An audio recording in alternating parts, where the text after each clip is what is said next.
नमस्कार, मी ज्ञानेश्वर मोरे. महिलांना राजकीय आरक्षण असेल, डिलिमिटेशन असेल, हे मुद्दे आपण बघितलं की त्या संदर्भातलं बिल हे लोकसभेत पडलं.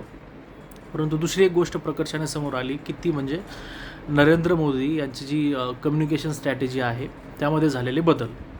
आता काही थेट खूप काही असं आपण ज्याला म्हणतो की खूप परिवर्तन झालं आहे वगैरे असं काही नाही आहे, परंतु जे मीडियम आहे, जे माध्यमं आहेत लोकांसमोर जाण्याचे, त्याच्यामध्ये थोडे बदल झाले आहेत. नरेंद्र मोदी यांचं जे वक्तृत्व आहे ते थोडं सॉफ्ट झालेलं आहे आणि त्यांची जी पॉलिटिकल कम्युनिकेशन स्ट्रॅटेजी होती आत्ता इतक्या दिवसापर्यंतची, कारण की हळूहळू आपण जर बघितलं असेल की नरेंद्र मोदी यांची जी भाषणं जे लोक ऐकायचे त्याची संख्या कमी झालेली आहे. नरेंद्र मोदी हे जर काही सिरियस बोलले तर ते सुद्धा लोक गांभीर्याने घेत नाही आहेत. म्हणजे कुठे ना कुठेतरी त्यांची जी असं नाही म्हणत आहे मी त्यांच्या पूर्णतः लोकप्रियतेवर काही फरक पडलेला आहे, परंतु जी एक राजकीय आणि त्यांच्या संवादामधली जी क्रेडिबिलिटी होती, विश्वासार्हता होती, ती थोडी कमी कमी होत चाललेली आहे. कारण की एक पंतप्रधान, एक नेता जेव्हा लोकांशी कम्युनिकेट करत असतो तर तो आत्ताच्या सोशल मीडियाच्या जमान्यामध्ये तो काही असा ठराविक एका वर्गाला, ठराविक वयोगटाला कम्युनिकेट करत नसतो. तो ज्याच्याकडे फोन आहे त्याच्याशी तो कम्युनिकेट करत असतो. त्याच्यामुळे त्यांचं जे बोलणं आहे त्याचा प्रभाव हा पूर्ण मतदारांवर पडत असतो. आणि हे कदाचित नरेंद्र मोदी यांच्या सोशल मीडिया टीम असेल किंवा जे त्यांचे सल्लागार असतील त्यांच्या ध्यानात आलं असेल. तुम्हाला जर मागे गोष्ट जर बातम्या आल्या होत्या मागे, नरेंद्र मोदी यांचे जे मीडिया ॲडवायझर होते, मला त्यांचं नाव एक्झॅक्ट आठवत नाही, मला वाटतं हिरेन जोशी, जे PMOमध्ये असायचे, तर त्यांचीसुद्धा बदली झाली होती किंवा त्यांच्या संदर्भातल्या न्यूज आल्या होत्या. कारण की नरेंद्र मोदी यांची लोकप्रियता ही लक्षणीयदृष्ट्या कमी नसली झालेली तरी विश्वासार्हता मात्र कमी होत चाललेली आहे आणि त्याचं जे प्रमाण आहे ते दिवसेंदिवस अधिकच होत चाललेलं आहे.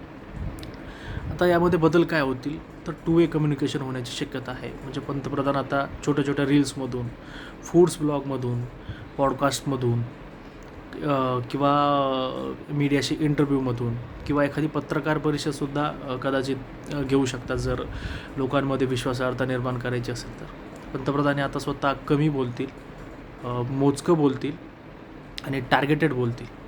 कारण की आपण जर बघितलं की तुम्हाला आता पूर्णतः असं नियोजित पद्धतीने लोकांसमोर जाता येणार नाही, प्री प्लॅन पद्धतीने लोकांसमोर जाता येणार नाही. कारण की लोकांना कळतं प्री प्लॅन काय आहे, ठरवून काय केलेलं आहे. जसं की तुमचं हे आत्ता भाजपचा जो प्रयत्न होता डिलिमिटेशनचा, तर ते एक मीडिया गिमिक होतं, हे लोकांच्या ध्यानात आलेलं आहे. ती एक संसदीय प्रशासकीय रचना आहे, ती पूर्णतः जी ब्युरोक्रेसी आहे भारताची आणि संसदीय आपण जी लोकशाही म्हणतो त्याच्या कतारीत येणारी गोष्ट होती, त्याच्या अंतर्गत येणारी गोष्ट होती आणि ती एक नॅचरल, एक साहजिक प्रक्रिया आहे जी देशाच्या राज्यव्यवस्थेनुसार, संविधानानुसार चालते.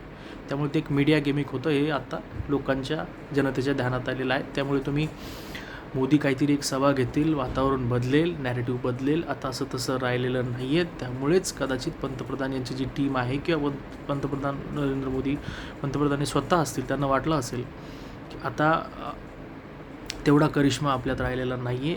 त्यामुळे आपल्याला आता जिथे ह्युमन टच, ह्युमन इंटरेस्ट, जसे की लोकांच्या आयुष्यात खूप छोटे छोटे गोष्टी लोकांना आनंद देत असतात. खूप लोक संवेदनशील असतात, वोटर्स असतात वेगवेगळ्या जातीचे, समुदायाचे, परंतु त्यांचा काहीतरी कॉमन इंटरेस्ट असतो. त्यांना हिंडायचं असतं, त्यांना खायचं असतं, त्यांना फिरायचं असतं, त्यांना आपल्या काही ज्या सुप्त भावना असतात त्या दाखवायच्या असतात. म्हणजे हे जे इमोशन्स आहेत, आता हे इमोशन्स पंतप्रधान नरेंद्र मोदी यांच्या कम्युनिकेशनमधून किंवा कॅम्पेनमधून आपल्याला व्यक्त होताना दिसतील. पंतप्रधान आता खूप सौम्य आणि त्यांच्या वैयक्तिक आयुष्याबद्दल बोलताना दिसतील.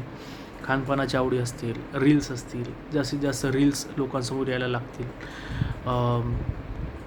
पंतप्रधान असं दिसेल की लोकात जात आहेत, चौकात जात आहेत, बोलत आहेत, बसत आहेत आणि जे एक visual medium of campaign, visual medium of communication, दृश्य स्वरूपातलं जे कॅम्पेन असतं की तिथे तुम्हाला बोलण्याची गरज नाही, जिथे तुम्हाला आव आणण्याची गरज नाही, जिथे तुम्हाला कुणाला शब्द देण्याची गरज नाही, जिथे तुमचे हावभाव तुमचं कार्य किंवा तुमची देहबोली ही सर्व काही सांगते. म्हणजे जसं की शेक हँड देणं असेल, एखाद्याला छोट्या मुलाला कडेवर घेणं असेल, त्याच्या कपाळावर किस करणं असेल किंवा अशा छोट्या छोट्या गोष्टीमधून म्हणजे हे कदाचित हे बऱ्याच जणांना पटणार नाही, पण या गोष्टी ठरवून केल्या जातात.